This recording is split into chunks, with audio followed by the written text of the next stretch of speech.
ഇന്നത്തെ നമ്മുടെ വീഡിയോയിൽ ഞാൻ കുറച്ച് ഇൻഡോർ DIY പ്ലാന്റേഴ്സാണ് കാണിക്കുന്നത്. നമ്മുടെ വീട്ടിലിപ്പോൾ വേസ്റ്റാക്കി കളയുന്ന പ്ലാസ്റ്റിക് ബോട്ടിൽ അല്ലെങ്കിൽ ബക്കറ്റ് അങ്ങനത്തെയൊക്കെ ഉണ്ടാകും. അപ്പോൾ ഇവയൊക്കെ വെച്ചിട്ട് എങ്ങനെ നല്ല അടിപൊളിയായിട്ടുള്ള ഇൻഡോറിലൊക്കെ വെക്കാൻ പറ്റിയ പ്ലാന്റേഴ്സ് എങ്ങനെ ഉണ്ടാക്കിയെടുക്കാം എന്നാണ് ഈ വീഡിയോയിൽ കാണിക്കുന്നത്. അപ്പോൾ നമുക്ക് വീഡിയോയിലേക്ക് പോകാം. അപ്പോൾ ആദ്യം നമ്മൾ ഇതിലാണ് ചെയ്തെടുക്കാൻ വേണ്ടി പോണത്. ഇതൊരു പഴയൊരു കണ്ടെയ്നർ ബോക്സിൻ്റെയാണ്. അപ്പോൾ ആദ്യം ഒരു മെറ്റാലിക് വൈറ്റ് കളർ വെച്ചിട്ട് ഇതിനൊരു ബേസ് കൊടുക്കുകയാണ് ചെയ്യുന്നത്. ശേഷം ഇതിന് മുകളിൽ ഒരു യെല്ലോ കളർ വെച്ചിട്ട് നമുക്കിതൊന്ന് പെയിൻറ്റ് ചെയ്തെടുക്കാം.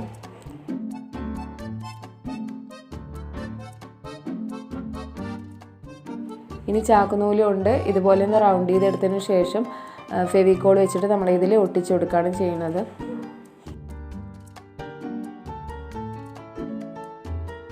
ഇത് എത്ര സൈസിലാണോ വേണ്ടത് അത്രയും സൈസിൽ നമുക്കിത് ഇങ്ങനെ ചുറ്റിച്ചു കൊടുത്താൽ മതി. ബാക്കി ഭാഗം നമുക്ക് കട്ട് ചെയ്തെടുക്കാം.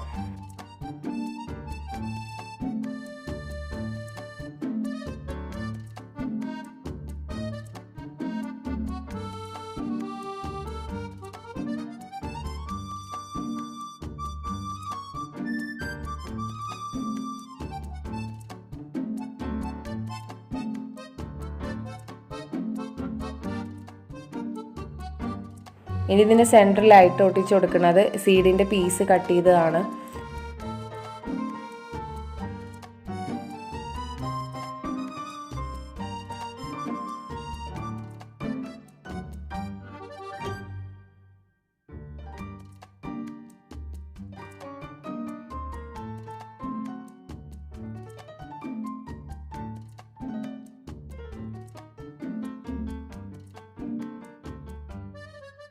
അപ്പോൾ അടുത്തത് ഈ ഒരു ബക്കറ്റിലാണ് ചെയ്യുന്നത്.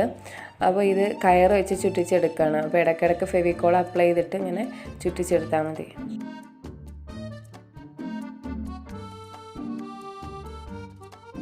ഇനി ഇതിൻ്റെ താഴെയും മുകളിലായിട്ട് കുറച്ച് ചീത്ത ഭാഗം കാണുന്ന ഇതുണ്ടായിരുന്നു. അപ്പോൾ ആ ഭാഗം ഒന്ന് പെയിൻറ്റ് ചെയ്തെടുക്കുകയാണ്. ഇനി ചാക്കുനൂല് വെച്ചിട്ട് ഒരു ബോ കൂടി വെച്ച് കൊടുക്കുന്നുണ്ട്.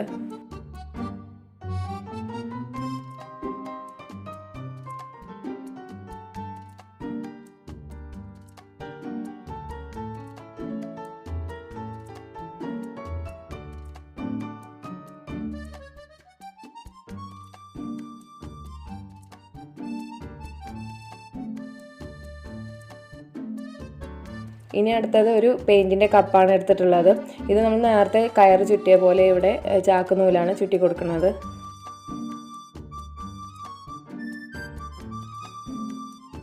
ഇനി ഇതിൻ്റെ മുകൾ ഭാഗം ഒരു ബ്ലാക്ക് കളർ വെച്ചിട്ട് പെയിൻറ്റ് ചെയ്തെടുക്കുകയാണ്. ഇനി ഇതിന് ചാക്കുനൂല് വെച്ചിട്ട് ഒരു ബോ കൂടി വെച്ച് കൊടുക്കുന്നുണ്ട്.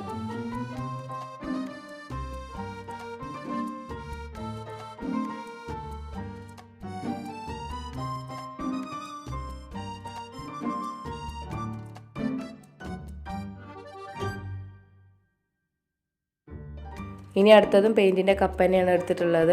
ഇതിൽ ഈർക്കിളി വെച്ചിട്ട് ഒട്ടിച്ചു കൊടുക്കുകയാണ് ചെയ്യണത്.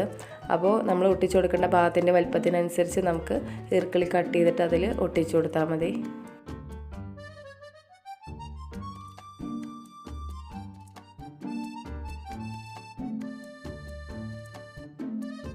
ഇനി ഇതിൻ്റെ മുകൾ ഭാഗം ഒരു ചാക്കുനൂല് വെച്ചിട്ട് ചുറ്റിച്ചെടുക്കുകയാണ് ചെയ്യുന്നത്.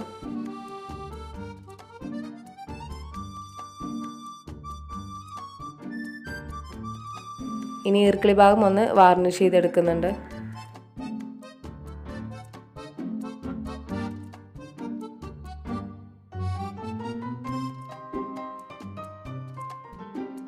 അപ്പോൾ ഇന്നത്തെ വീഡിയോ എല്ലാവർക്കും ഇഷ്ടമായെന്ന് വിചാരിക്കുന്നു. അപ്പോൾ വീഡിയോ ഇഷ്ടമായെങ്കിൽ തീർച്ചയായിട്ടും ലൈക്ക് ചെയ്യാനും ഷെയർ ചെയ്യാനും കമൻറ്റ് ചെയ്യാനും മറക്കരുത്.